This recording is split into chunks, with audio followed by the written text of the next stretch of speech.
A decade ago, the people of Delhi were delighted to discover that the city's once filthy air was becoming cleaner.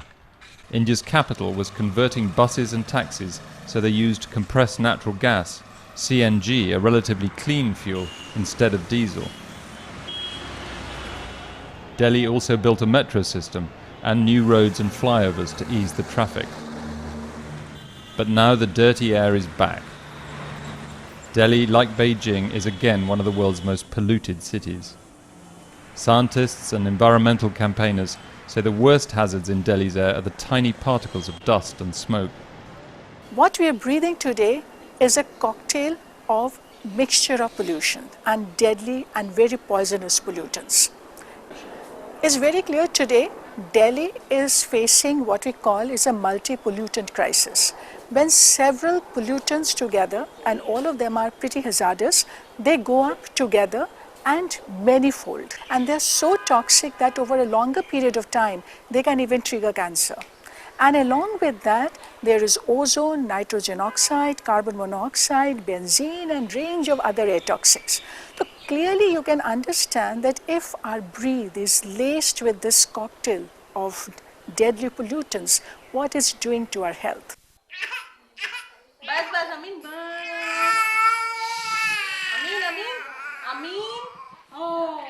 As far as the respiratory cases are concerned, we are encountering more and more of children who have inflammation of the lower airways. This means more of bronchitis, more of asthma, more of bronchiolitis. And a lot of credit goes to the rising levels of pollution. The greater the amount of pollution, the greater is the inflammation in the lower airways. Plus the population density that is increasing, that increases the frequency of cross-infection. Migrants from India's villages have poured into Greater Delhi, increasing the population to about 22 million. 1,400 vehicles a day are being added to the 6.5 million already on the streets. And economic growth means more dusty building sites and more cars. And it's not only children whose health is suffering. Since I moved to Delhi, my breathing problem has got worse. I find it difficult to move around. The air is really filthy, and my asthma has aggravated and I feel worse. One day last November, Delhi was enveloped in a toxic cloud thought to be the worst air pollution event in its history. In some places, the number of dust particles in the air reached 30 times the guidelines set by the World Health Organization. With more people coming to Delhi every day and more cars on the streets, you don't have to be a scientist to see how bad the air is here. Everything is covered with a film of toxic dust, houses, trees, bushes. And you can see this just if I wipe one of these leaves with a damp tissue. That's the kind of blackness that I'm getting out of it, and that's what we're breathing every day. In winter, the smog sometimes combines with natural fog, cutting visibility so much that train journeys and flights at Delhi's international airport are disrupted.